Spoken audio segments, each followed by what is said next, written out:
Passer la prochaine heure avec vous pour parler de ce sujet important qui est la diversification des talents dans le secteur manufacturier. Et je vous rassure tout de suite, je ne vais pas parler pendant une heure, je vous épargne ça. Il va y avoir avec moi, qui va m'accompagner dans la deuxième partie, vos pairs, qui vont venir partager, et je suis vraiment honorée de pouvoir partager ce temps avec eux également, qui vont partager sur leur expérience, soit individuelle, soit organisationnelle, autour de la question de la diversification des talents. Alors, peut-être on peut lancer la présentation, merci. Alors, aujourd'hui, l'île Maurice fait face à une pénurie des talents à l'échelle nationale. Et le secteur manufacturier n'échappe pas. Il peine à trouver les compétences nécessaires, tant au niveau de ses usines qu'au niveau de ses postes de techniciens, ou même encore pour ses postes de cadre. Et on le sait, cette crise de talent nous rend difficile notre capacité à être productif, à innover, à répondre aux besoins changeants de nos consommateurs et donc à être compétitifs.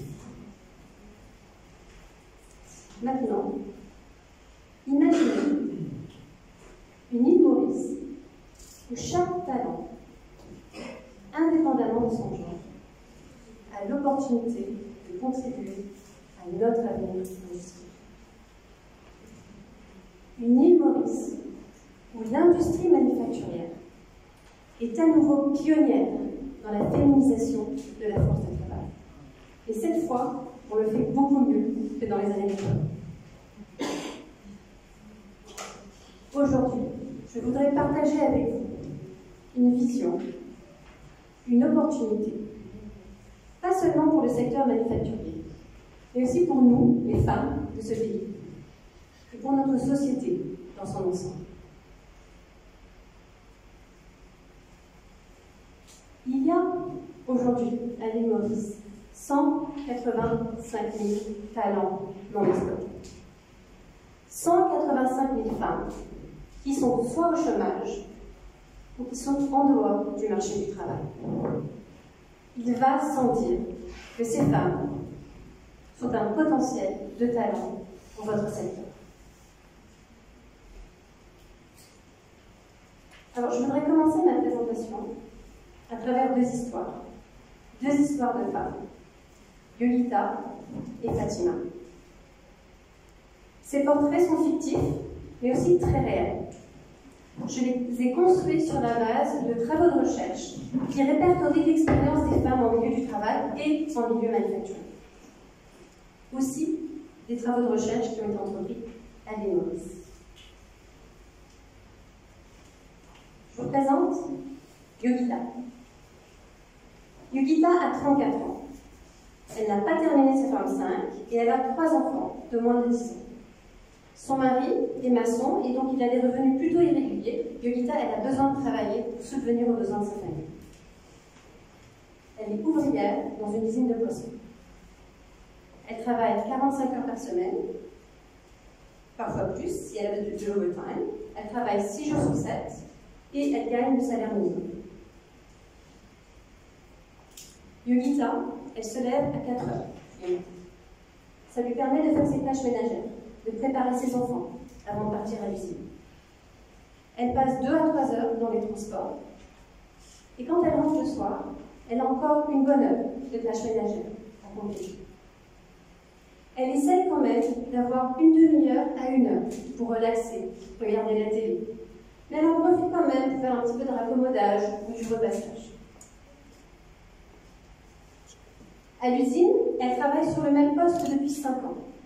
Elle prépare les poissons avant la mise en boîte.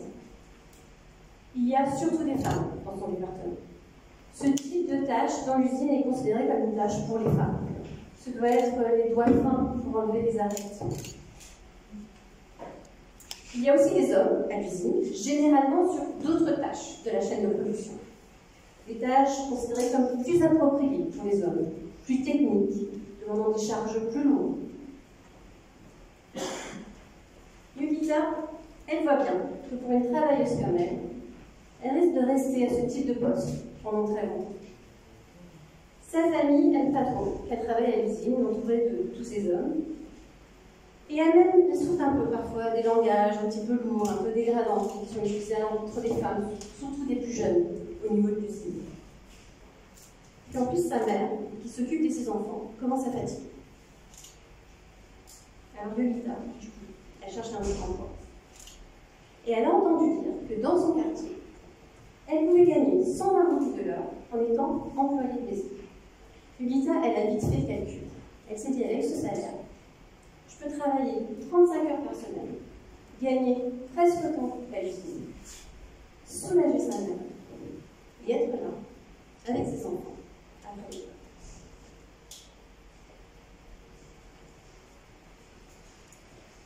Maintenant, je vous présente Fatima. Fatima a un Bachelor of Science en Mechanical Engineering de l'Université de Memphis. Elle a 28 ans. Et elle travaille depuis 5 ans dans une entreprise où elle supervise le contrôle et le maintien des équipements à l'usine. Elle a toujours adoré démonter, remonter les objets et elle s'est vraiment épanouie dans sa formation à l'université. Elle aime son travail. Elle trouve le milieu manufacturier intéressant, même s'il est exigeant. Et en tant que rare femme dans son département, elle est respectée, même parfois admirée. Elle surprend tellement une femme dans ce secteur.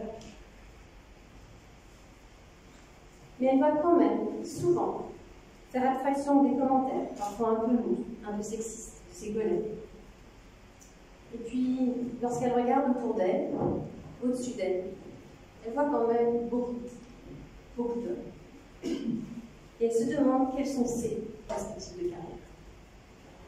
Elle voudrait postuler pour une promotion afin de pouvoir gérer une équipe, mais elle s'inquiète de ne pas être à la hauteur, de ne pas réussir à se faire respecter par des équipes masculines.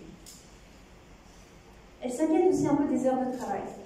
Elle voudrait commencer une famille et elle voit bien que pour être bien vue par le management, un manager doit montrer qu'il ou elle est quand même présent à l'usine, qui fait ses heures. Quand elle regarde, les seuls managers femmes dans son équipe, dans son entreprise, sont en marketing, HR. Elles ne sont pas à l'usine. Et son manager l'encourage. Elle lui dit de postuler. Elle hésite. Et finalement, ne postule pas pour la promotion. Elle ne pense pas qu'il y trouvera sa place. Elle n'arrive pas à se projeter. Elle se pose beaucoup de questions sur son avenir. Est-ce vraiment pour elle? Merci. Alors le constat est connu. Les femmes ne représentent que 39% des salariés de l'industrie. Et le nombre de femmes dans ce secteur stagne depuis 10 ans. Ce chiffre descend à 30% si on exclut l'industrie textile, qui est traditionnellement un employeur féminin.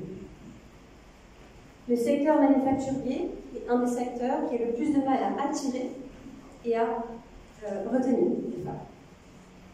Et elle reste très peu présente dans les postes de management et de direction. Vous me direz que c'est pareil ailleurs et vous avez raison.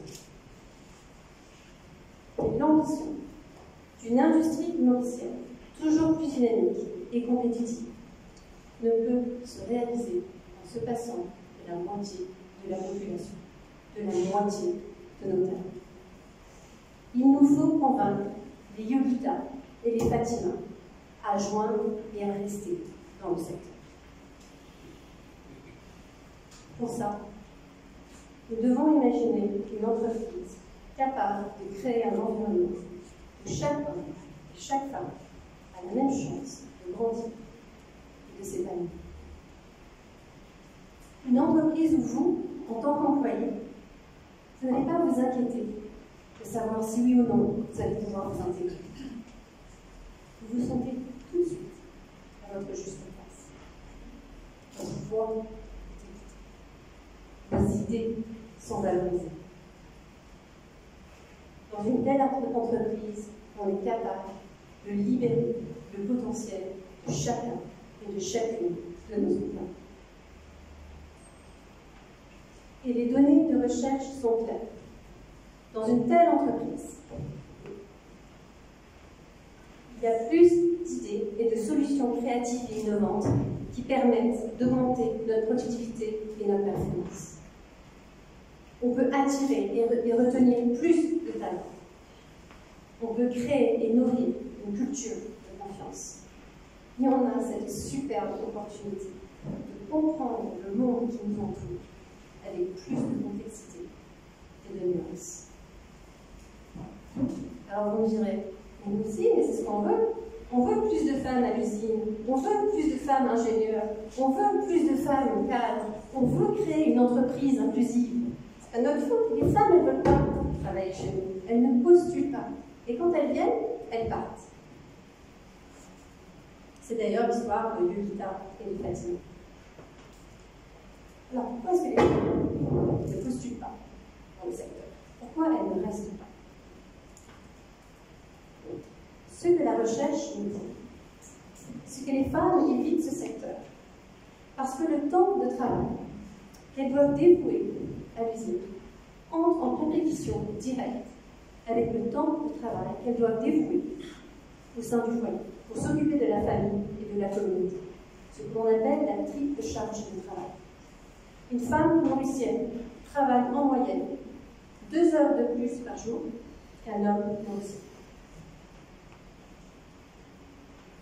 Elles ne viennent pas travailler dans le secteur parce qu'on nous a conditionnés, nous, les femmes, dès les bancs de l'école, à ne pas s'orienter vers les filières techniques, nourrissant ainsi ce stéréotype que ce sont des filières masculines. Elles ne viennent pas travailler dans le secteur parce que la perception du travail dans les usines est celle d'un travail dur, sale, fatigant. Et nous, les femmes, on nous a dit qu'il fallait qu'on reste propre et jolies. On nous a dit qu'on était fragiles. Elles ne viennent pas travailler dans le secteur parce que l'industrie manufacturière est perçue comme un secteur où il y a plus de harcèlement au travail. Que ce soit vrai ou non, la perception est là. Elles ne postulent pas parce que les pressions sociales et familiales considèrent le secteur comme étant inapproprié pour une femme. Parce que justement, il y a tellement d'hommes. Mais même quand elles le veulent, les femmes ne peuvent pas toujours rejoindre le secteur. Parce qu'on les discrimine si on pense qu'elles vont tomber enceintes, ou parce qu'on pense qu'elles ne vont pas assurer, parce qu'elles ont trop de responsabilités auprès de leur famille et de leurs enfants.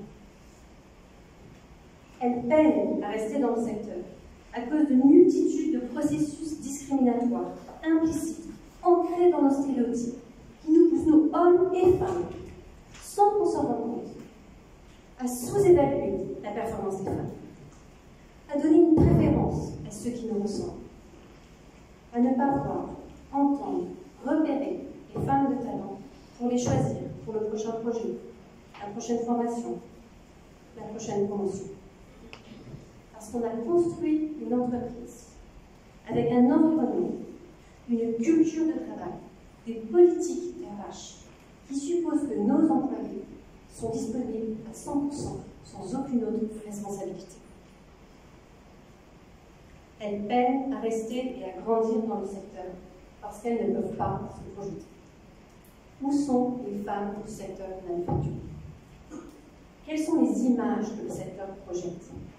Quel langage est utilisé? Où sont les rôles modèles? Alors comment on fait? Heureusement, il y a des solutions. Et ça commence tout en haut de la hiérarchie.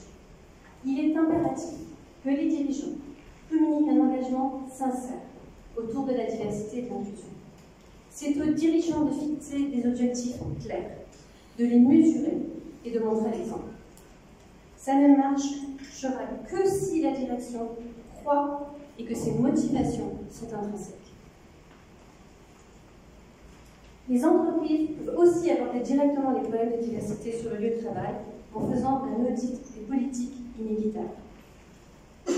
Tacler les principaux problèmes tels que la rémunération, les infrastructures et les opérations inadaptées, le manque d'opportunités d'avancement, les biais, les politiques RH, l'équilibre entre la vie professionnelle et les obligations familiales.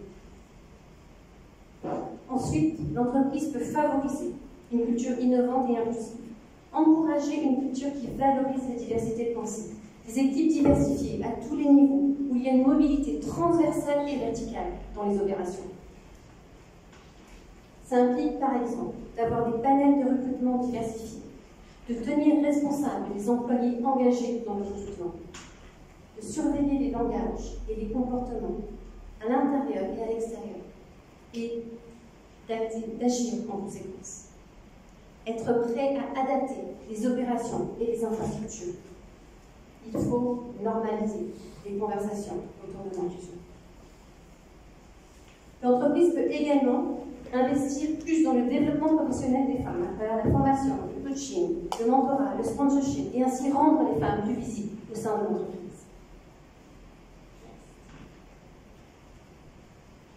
L'entreprise peut aussi changer les perceptions du sexe et projeter l'image de votre entreprise comme étant inclusive et offrant un environnement qui s'adapte aux besoins spécifiques des femmes, où elles peuvent aspirer à des carrières aspirantes. Et cette image, elle attirera non seulement plus de femmes, mais aussi plus de jeunes. En plus, pour chaque femme sans emploi embauchée, le gouvernement offre une prime de 15 000 € par mois pendant 2 ans. Alors, il n'y a pas photo. Et finalement, vous pouvez investir dans la prochaine génération de talents. Les entreprises peuvent s'engager dans l'éducation des femmes en créant des partenariats, justement pour aborder le déficit de compétences et encourager les femmes à s'engager dans des filières techniques. Alors, l'inclusion des femmes dans le secteur n'est pas seulement une réponse à la pénurie. C'est aussi un pas en avant vers une société plus juste, où le secteur manufacturier a le potentiel d'être un leader. Lorsque le secteur de la finance, réussit son défi de plus de mixité et d'inclusion, c'est bien, et c'est plutôt normal dans la mesure où une majorité des universitaires en finance sont des femmes. Mais quand le secteur manufacturier réussit ce défi, cela devient un secteur exemplaire, un trailblazer, un véritable modèle pour le reste du pays. L'impact social d'une telle transformation est beaucoup plus large car ce secteur emploie toutes les classes sociales, mais plus particulièrement parmi les classes populaires. C'est bien pour cela que l'industrie reste un secteur clé du développement économique d'un pays, car il contribue à la réduction de la pauvreté et des inégalités, qui touchent de manière disproportionnée les femmes. Mais ce n'est pas tout. Parce que chacun et chacune d'entre vous, et tous vos employés, en accompagnant votre entreprise dans un parcours vers plus de diversité et d'inclusion, vous allez changer. Vous allez changer votre regard sur la différence. Vous allez modifier vos comportements. Vous serez plus vigilant. Vous allez vérifier vos biais. Et vous parlerez de plus en plus de diversité, d'équité et d'inclusion, à tel point que vous n'aurez même plus besoin d'en parler. Vous et tous vos employés, vous allez rapporter ces conversations, ces comportements, ces nouvelles perspectives dans vos foyers, dans vos quartiers, dans la société dans son ensemble.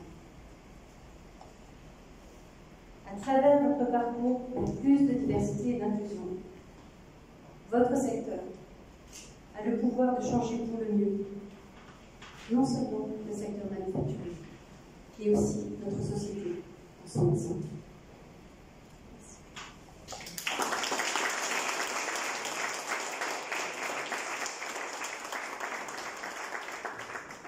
Alors après cette introduction qui, j'espère, déjà vous a permis de planter un petit peu la graine, on voudrait amener un petit peu de concret à tout ça. Et rien de mieux que pour amener du concret que de faire parler vos pairs. Et j'ai vraiment l'honneur et le plaisir de demander au panel à venir me rejoindre sur la scène une fois que les photos ont été prises.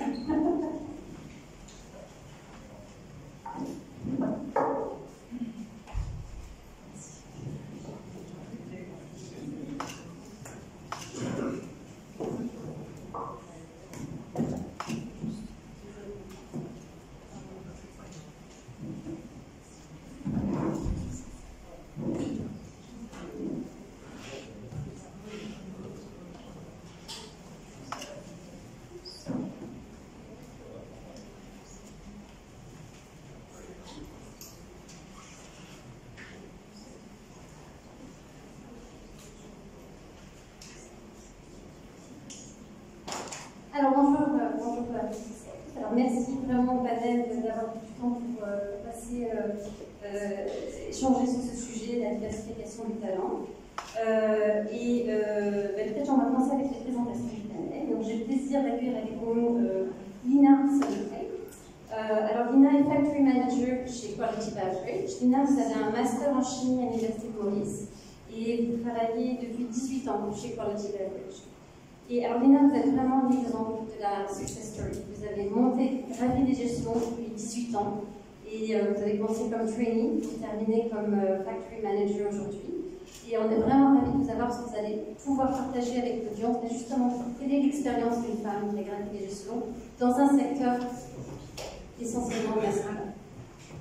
Avec Lina, on a Riaz Ganga à ma gauche. Riaz, vous êtes Engro Industry Manager au domaine de la randonnée. Et vous êtes formé en France, en Israël et aux États-Unis en process et technologie alimentaire. Et vous avez été la cheville ouvrière qui a permis la création des bergers de la Bourdonnais et cette transition de votre entreprise qui est maintenant devenue un des acteurs clés du secteur alimentaire. Et nous, on est d'ailleurs très très contents parce qu'on aime beaucoup les confitures et les jus du domaine de la Bourdonnais, donc merci beaucoup. Justement, votre entreprise, les Bergers de la Bourdonnais, est une entreprise qui emploie essentiellement des femmes. Et vous allez partager avec nous cette expérience et ce que ça a apporté dans votre entreprise depuis quelques années, depuis que vous avez fondé l'entreprise. Ensuite, avec Riaz, nous avons Esther Ansalem, qui est responsable communication pour le groupe Attitude. Esther, vous êtes titulaire d'un master en marketing et communication internationale. Vous avez grandi au Congo, au Bénin, au Togo, au Burundi, à Bruxelles, une citoyenne du monde. Mais vous avez posé vos valises à l'UMOS depuis 8 ans. Et en tant que responsable du groupe Attitude, vous avez été à l'initiative du comité maintenant nommé Diversité, Équité et Inclusion. Vous êtes vraiment une championne et une trailblazer du DEI à Maurice. C'est pas resté invisible, on l'a tous vu, c'est vraiment une transformation inspirante. Et justement, vous allez partager aujourd'hui sur l'expérience du groupe Attitude dans son aventure DEI. Avec Esther également, on a Christian Monard, qui est aussi un collègue du groupe Ecclesia, qui est directeur des ressources humaines du groupe Morini. Christian, vous avez passé 10 ans au sein d'une communauté monastique au séminaire Saint-Jean à Nantes, et vous avez acquis une licence en anthropologie et en histoire, et vous avez également un MBA. Alors ça mérite une autre conversation. Par contre, fascinant. Et à votre tour, donc, vous avez d'abord travaillé au siège d'Ecclesia, et ensuite vous avez rejoint Morillet, vous êtes maintenant directeur des ressources humaines. Et Morillet s'est embarqué dans une stratégie de diversification, et vous allez nous en parler un petit peu plus aujourd'hui. Voilà. Alors je voudrais commencer, alors j'ai mis en fond d'écran un petit rappel de chiffres, c'est juste pour rappeler la position des femmes à l'île Maurice, le nombre de talents disponibles, les contraintes auxquelles elles font face, et également la réalité du secteur où vous voyez que c'est un secteur qui émerge bien, qui croît, mais il y a encore de l'espace pour croître encore plus. Voilà. Alors je voudrais commencer avec vous, Lina. Je voudrais partager avec notre public votre expérience. Vous avez gravi des échelons, vous avez commencé étant encore étudiant. Qu'est-ce qui vous a permis de cette réussite professionnelle? Bonjour tout le monde, je suis Madame Meunier, c'est deux qui sont présents ici. Donc moi c'est Lina, je travaille comme tu as bien dit depuis 18 ans et maintenant il y a 7 ans que je fais le poste de factory manager. Donc de mon côté, j'ai débuté comme stagiaire, mais je dois dire que j'ai eu beaucoup d'opportunités en termes de formation, que ce soit interne, que ce soit externe. J'ai aussi eu des coachings personnels et aussi des exposés dans les différents bottlers companies, donc QPS et franchise of Pepsi. Donc nous avons beaucoup de bottlers dans les différentes régions du monde. Donc j'ai eu cette opportunité de voyager, de visiter plusieurs usines pour faire le benchmarking. Et donc quand on travaille dans un secteur manufacturier, on parle plutôt des résultats. Et quand on n'a pas de résultats, c'est rien. Donc il y a eu des hauts, des bas, oui, mais as far as qu'on travaille dur pour pouvoir donner ces résultats, les volumes qu'il faut, mais tous les KPIs, les objectifs. Et c'est ça qui a permis. Donc, travailler très dur, bien sûr. Le travail de poste de fonds manager est quand même challenging, parce que la compagnie travaille 24/7. Et donc, il y a des décisions importantes à prendre, même le soir. On doit être toujours là, toujours prêt pour pouvoir aider pour le growth. Merci. Vous disiez, on en parlait aussi quand on partageait dans la préparation de cet événement. Effectivement, vous avez dû travailler très très dur. Et dans votre témoignage, il y a vraiment deux choses importantes qui ressortent. Un, c'est également ce qu'on retrouve dans les travaux de recherche, c'est que pour les femmes dans le statu quo actuel, pour qu'elles puissent réussir, arriver à des postes de leadership comme vous l'avez fait, il faut d'abord qu'il y ait un soutien, quelqu'un qui vous voit, qui vous pousse, qui vous coach, qui vous forme. Et ça a été bien votre expérience. Oui, ça a été bien mon expérience. Au fait, j'ai eu cette opportunité. Bon, j'ai eu 3 reporting managers, mais tous les 3 m'ont bien soutenu. C'était des hommes, bien sûr, mais bon, ils m'ont bien soutenu. C'est eux qui m'ont donné cette opportunité. On peut pas faire les sponsors. Ouais. Et la deuxième chose, c'est que vous avez dû travailler très très dur. Et en fait, on dit, avec le statut quo actuel, pour que les femmes réussissent à votre niveau, elles ont besoin d'être exceptionnelles. On a des données très claires que les femmes ont besoin de travailler plus dur, plus longtemps, pour être vues par leur entreprise. Alors, merci Lina, maintenant que vous êtes Factory Manager, est-ce que vous avez fait face à des défis spécifiques qui sont liés à votre genre, et peut-être quand vous avez démarré, et qu'est-ce que vous avez mis en place pour surmonter ces... Moi, j'ai eu des défis d'ailleurs quand j'étais promue Factory Manager, il y a 7 ans. Il y a des personnes qui disaient « Maudeni sans vous ». Maudeni sans vous, prise de sa place là, parce que j'étais la première femme de devenir Factory Manager. Avant, il y avait des hommes. Et sans vous est devenu 7 ans maintenant.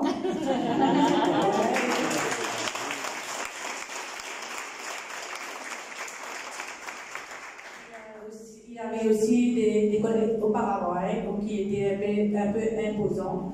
Donc j'ai dû travailler sur moi-même, créer cette assertiveness, travailler sur mon brand, building on my own brand, travailler sur mon caractère, pas pour être quelqu'un de mais pour pouvoir dire ce que je pense et mettre mon idée en avant. Donc voilà, j'ai dû travailler aussi. Et aujourd'hui, vous sentez que vous avez conquis votre territoire? Oui. C'est tant oui. Oui, bien sûr. Mais vraiment, merci Lina, c'est un témoignage vraiment important. Et je voulais commencer par l'individuel. Maintenant, je voudrais passer par le côté plus organisationnel et parler un petit peu des expériences des entreprises qui sont présentes aujourd'hui. Vous voyez le domaine de la coordonnée et attitude. Et je vais commencer avec vous, Réaz. Vous travaillez chez les domaines de la coordonnée, vous êtes responsable de l'énergie de la coordonnée, une entreprise qui emploie essentiellement des femmes. Comment est-ce que ça s'est produit? Pourquoi? Est-ce que c'est une entreprise à dominante féminine? Et quels bénéfices est-ce que ça a apporté à votre entreprise? Bonjour tout le monde. Oui. Bonjour tout le monde, bonjour Madame la Ministre, bonjour.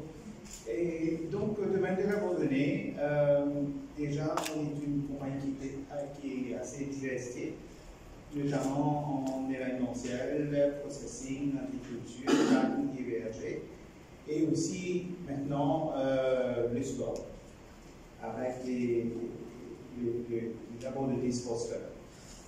Donc, dans tous ces secteurs-là, notamment l'agriculture et la transformation fruitière, on emploie quand même pas mal de femmes, je dirais 80% de femmes. Et ça depuis 30 ans. Depuis 30 ans, dans mon secteur, l'énergie d'abandonné, j'ai 90% de femmes qui travaillent à l'usine. Je dois dire, quand je dis usine, c'est une usine qui sent bon les fruits. Et ce n'est pas l'usine qui sent la suive ou autre chose, donc ça sent bon les fruits. Et c'est une usine, mais et déjà, pendant les études, En France, ben, la plupart des élèves dans la classe, pareil, 80% c'était des femmes. Je pense que je parle pour le secteur agroalimentaire où une bonne partie des gens qui veulent travailler dedans, au départ même, c'est des femmes. Et ça a évolué. L'usine, j'ai commencé l'usine avec 3 personnes, 3 femmes. Et aujourd'hui, on est à 68 personnes, 68 femmes, et que 12 hommes. Donc les 12 hommes, c'est principalement pour les aider les dames à faire tout le hard work, tout le gros du travail, pour les aider en fait. Et ça a évolué avec le temps et on voit que les femmes aujourd'hui, dans le secteur agroalimentaire, c'est très important d'avoir des femmes. Parce que y a une touche que, je dirais, les hommes n'arrivent pas à faire. Ça a évolué et de ce fait, aujourd'hui, on remarque que même avec l'évolution, avec les machines, on a toujours besoin des femmes. Même aujourd'hui à l'usine, on a des femmes opérateurs de machines et je pense que ça va continuer pour pas mal d'années. Merci. Et c'est vraiment intéressant l'expérience des domaines de Neurozoné qui sont bien sûr une entreprise qui a traditionnellement employé des femmes, et on voit ça dans d'autres secteurs, dans les secteurs textiles. Mais on reste quand même, et on a d'autres entreprises qui sont traditionnellement masculines, et on reste quand même dans une division genrée du travail. Mais vous dites en même temps que voilà, vous avez des femmes aux machines, donc elles amènent de la valeur à votre chaîne de production. Nous, ce qu'on veut, on veut secouer un petit peu tout ça. Et on veut briser cette division genrée de la main-d'œuvre, et ça fait une transition parfaite pour les deux autres entreprises avec lesquelles qui sont représentées aujourd'hui, Mobilier et Attitude. Vous êtes deux entreprises qui ont démarré une stratégie de diversification des talents. Je voudrais vous partager un petit peu sur la motivation de cette initiative, et peut-être on commence avec vous, Estelle. Merci, bonjour. Déjà, je voudrais remercier Maître Maurice de mettre ce sujet qui est primordial et d'ouvrir en fait ce forum. Il n'y a pas forcément beaucoup cette occasion à Maurice. Donc, merci Maître Maurice pour ça. Nous, ce sujet, chez Attitude, en fait, quand on a commencé à en parler, on sortait finalement de 2 ans de la première vague MeToo. Donc en fait, le sujet du harcèlement sexuel, le harcèlement moral au travail, c'était dans beaucoup de médias. Et en fait, on en parlait tout simplement au travail, entre nous, entre collègues. Et moi, j'étais persuadée à cette époque que c'était un sujet qui allait devoir être clé dans le milieu des entreprises, un peu comme l'environnement aujourd'hui. Aujourd'hui, une entreprise qui ne s'engage pas pour l'environnement, c'est une entreprise qui, quand même, va avoir du mal à exister. Et en fait, j'étais persuadée que ce sujet-là allait aussi rentrer de façon assez logique dans les stratégies d'entreprise. Et donc, en fait, j'ai proposé, tu l'as dit tout à l'heure très bien, il faut que ça soit de la direction, que ça vienne. Donc, j'ai proposé ça à la direction, à Jean-Michel Pietto, à Vincent Dévaud-Marini, et qui ont accueilli l'idée très bien. Et donc, qui m'ont donné carte blanche pour mettre en place tout ça. On a monté un comité avec des personnes différentes de chaque département pour avoir une vision claire de ce qui se passait. On a fait toutes les petites étapes que tu as montrées. Ensuite, on a fait un audit en fait, de ce qui se passait chez nous, de qu'est-ce qu'on pouvait faire à court et moyen terme pour actionner tout ça. Et puis on a avancé comme ça, et du coup, ça fait 4 ans maintenant, un peu même plus de 4 ans, qu'on a ce comité chez nous et qu'on arrive à mettre en place des choses concrètes. Et puis tout simplement aussi, c'est au-delà de ce sujet qu'on trouvait primordial. Attitude veut mettre l'humain, la communauté locale au cœur de sa stratégie. Et en fait, on est convaincu qu'on a envie de vivre dans une société égalitaire, juste, pérenne. Et ça passe automatiquement par ces sujets-là, par un monde plus égal, tout simplement. Donc voilà. Merci, Christian. Alors pour moi, ça n'a pas été un long fleuve tranquille comme pour Attitude, puisque c'est venu, cette stratégie, vraiment par la force des choses. En 2018-2019, nous avons connu à Montréal une grosse pénurie des talents, comme beaucoup d'entreprises d'ailleurs à cette époque. Et en même temps, ce n'était pas fait par exprès, mais en même temps, on ouvrait une autre usine aux Seychelles.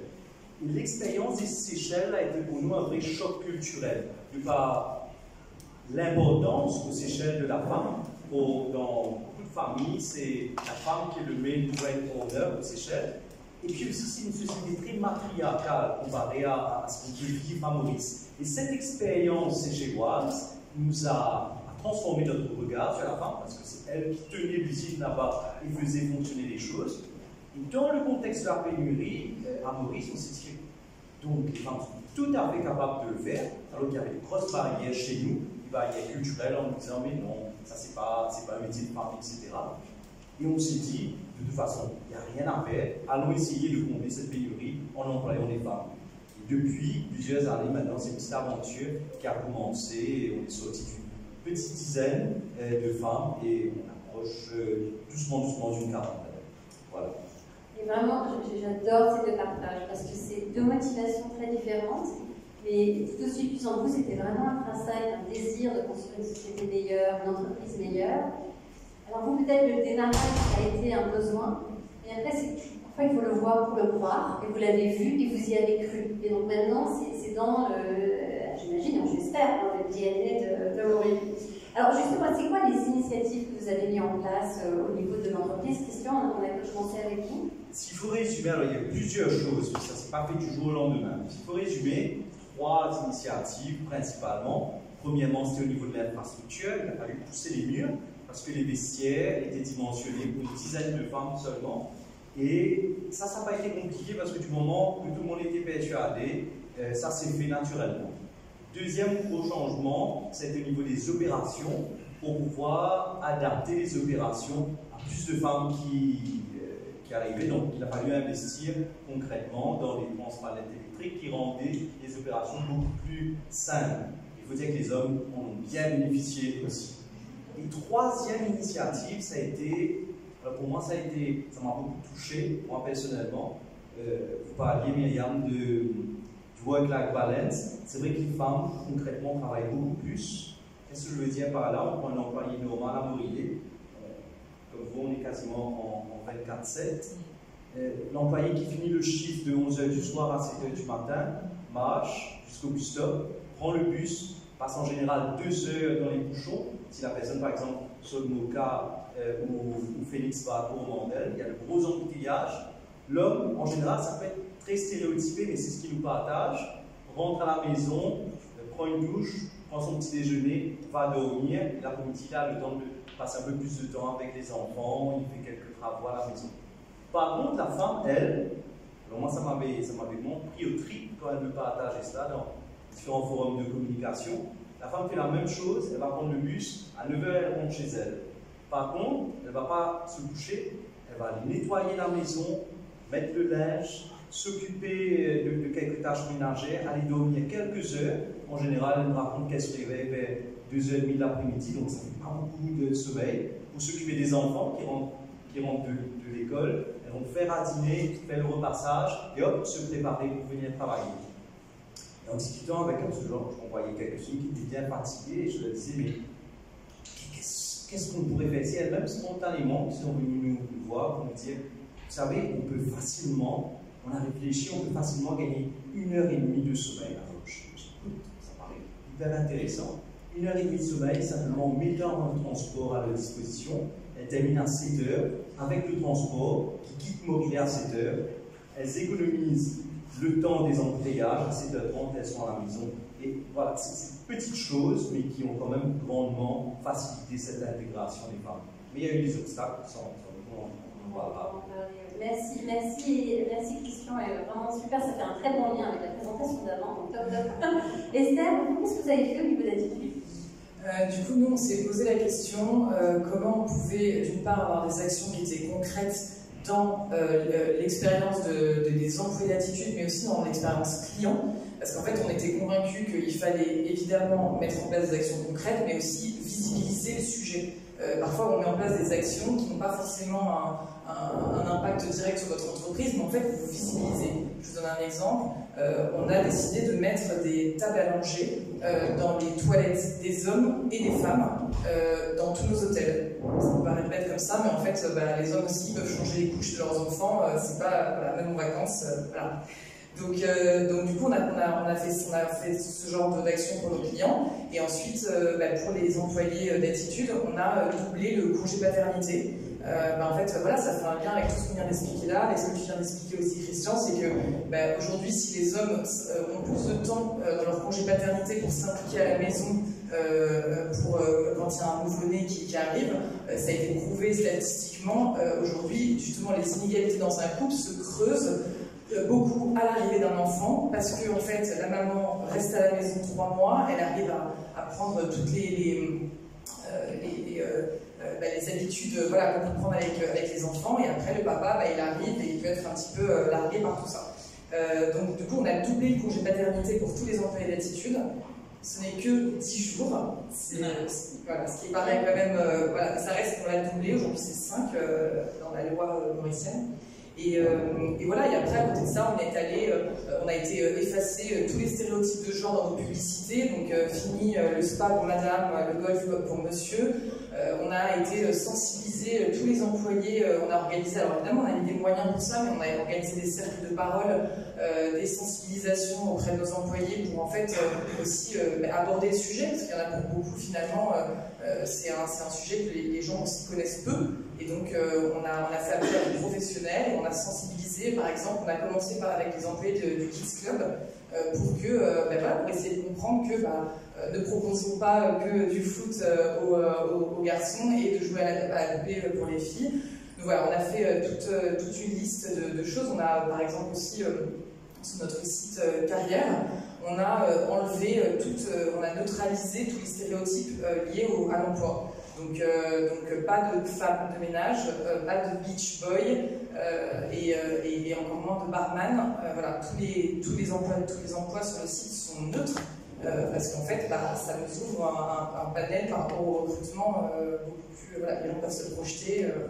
Voilà, il y en a encore d'autres. Merci, j'espère que vous prenez des notes. Non, merci. Et puis, vraiment, il y a 2 choses que je peux ressortir. D'abord, du partage de Christian, c'est que quand on met des initiatives qui sembleraient juste pour les femmes, comme les charges de monde, les hommes et les femmes en bénéficient. Et ça, c'est vraiment important. C'est pas juste. C'est vrai que c'est fait au départ pour permettre de répondre à des besoins qui sont spécifiquement féminins. Ces changements bénéficient tous les employés. Alors apparemment, on a trop parlé. Et l'autre chose, juste au niveau d'attitude, alors vraiment plein d'initiatives super, je suis fan. Mais une autre chose, c'est que Attitude ne s'est pas concentrée que sur ses employés. C'est aussi concentré sur son produit. Alors, on peut dire oui, mais c'est l'hôtellerie, c'est plus facile. Il faut penser à la même chose au niveau des produits que vous produisez. Est-ce que vous produisez des produits qui sont aussi non-genrés? Voilà. Alors, on n'a pas beaucoup de temps, je crois que je dois wrap it up. Alors, il y avait d'autres choses dont vous voulez parler, donc je suis désolée, mais on va finir peut-être avec un dernier petit conseil que chacun et chacune d'entre vous pourriez donner. Pour ceux d'entre vous qui sont à la tête d'entreprises, d'équipes d'entreprises, qui ont soit beaucoup de femmes, qui ont initié une transition vers plus de diversité, quels conseils donneriez-vous aux entreprises qui sont représentées aujourd'hui et qui voudraient s'embarquer dans une diversification de talents?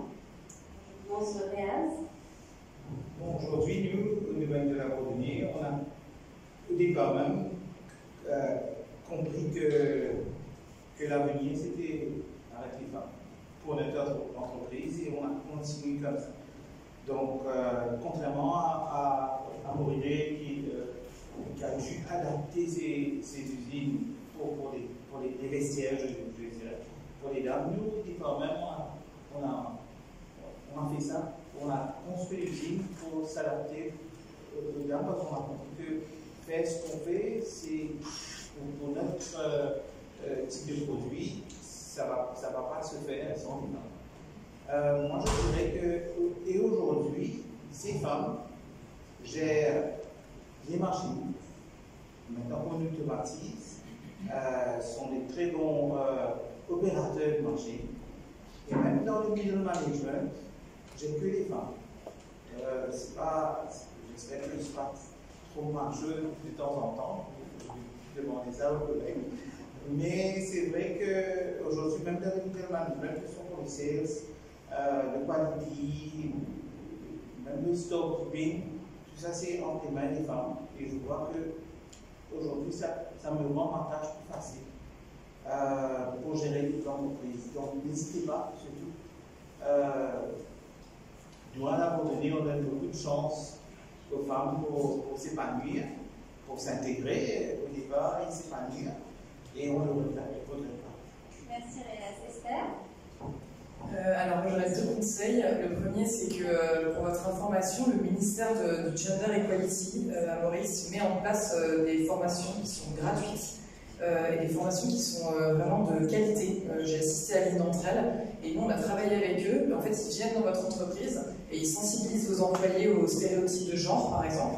Voilà, ça c'est gratuit, il suffit de prendre contact avec eux, ils sont absolument ravis de passer le message, donc ça c'est vraiment accessible à tous, même voilà. Après, évidemment, mettre du budget dans ce sujet c'est primordial. Et voilà, et le deuxième conseil, je dirais, ben voilà, si vous voulez commencer par quelque part, voilà, cet audit est primordial. Et puis voilà, le 8 mars, la Journée internationale des droits des femmes, voilà, on ne veut pas de roses, on ne veut pas de chocolat. Non, voilà, il faut juste mettre en place des choses concrètes et plutôt faites une démarche de sensibiliser sur ces sujets-là. Ça aura beaucoup plus d'impact dans vos entreprises. Merci, voilà. Esther. Question? Alors, deux choses. Premièrement, tout changement passe par une prise de conscience. Et la prise de conscience peut avoir deux sources. Une source externe, où c'est imposé par une loi, ou parce que nous avons vécu une pénurie de la main-d'œuvre, il faut réagir. La deuxième chose, ça peut être aussi quelque chose de beaucoup plus doux en interne, à travers une réflexion, comme ce qu'avait Esther. Donc, pour souffrir moins, il vaut mieux aller par la méthode douce de déjà commencer cette réflexion. Ça, c'est une première chose. Une deuxième chose, c'est juste un petit partage. En tout cas, à Morier, je trouve que la venue des femmes calme beaucoup les tempéraments forts. Petit exemple, ça me fait tout le temps sourire quand je vais saluer mes collègues à l'usine. Un en tête en particulier, toujours en train de crier, c'est ancien, les gars, fais ça, etc. Et quand il y a une femme devant lui, bonjour madame, bien, Sébastien Poisson, justement, Willy, de lui donner une etc. C'est juste pour vous dire, parfois, et on a vécu dans ces dernières années, ça calme les choses et ça rend l'ambiance beaucoup plus agréable. Merci beaucoup. Alors Lina, pour vous peut-être un conseil d'une autre dimension, qu'est-ce que vous diriez aux femmes qui hésitent encore à rejoindre le secteur manufacturier? Avant de dire quelque chose, c'est ça, j'avais reprendre ce que Christian avait dit avant. Il a dit que les femmes qui travaillent dans les chiffres sont très fatiguées, etc. Donc, pour moi, j'avais partagé que ma maman, on fait travailler à Cuvier avant, comme header, et elle travaillait le chiffre soir aussi. Donc, elle était très fatiguée, mais quand même, elle a donné cette opportunité de grandir, elle nous a inculqué de bonne culture, de good growth. Et j'aimerais encourager, bien sûr, les femmes qui trouvent comme si travailler en chiffre un défi. À Cuvier, c'est comme ça, parce que pourquoi? Nous tournons vers l'automatisation et les machines sont super efficientes. Donc, malheureusement, nous n'avons pas des opérateurs. Donc, si les femmes s'intéressent plus du côté technique, dans les formations techniques, de MRTD, de TC1, de 3 différents niveaux, ben, elles peuvent venir travailler chez nous et de ne pas avoir cette crainte pour les enfants. Parce que quand même, c'est vrai que travailler le soir est un défi pour la femme, pour les femmes, concernant les enfants, la famille, etc. Mais si elles donnent des bonnes éducations à leurs enfants, c'est possible. Merci. Donc, voilà, et on peut peut-être donner un conseil aux maris de ces femmes qui voudraient, aux maris et partenaires de ces femmes qui voudraient rejoindre le secteur manufacturier. Ce n'est pas que à nous les femmes de nous occuper de nos enfants. Vraiment un très grand merci, Lina, Christian, Esther, Réas pour vos partages. J'ai vraiment fait beaucoup de plaisir à vous écouter, à partager avec vous, à préparer cet événement avec vous. J'espère aussi que vous avez apprécié, bénéficié de cet échange. C'est une invitation pour le secteur à s'engager vers une diversification. Et je voudrais inviter, au-delà de la diversification vers plus de femmes, de penser la diversification avec toute son intersectionnalité, les femmes, les minorités, et toutes les dimensions, toutes les différentes identités auxquelles on peut penser. Tout ça, toutes ces personnes sont des potentiels de talent pour vos entreprises. Merci beaucoup.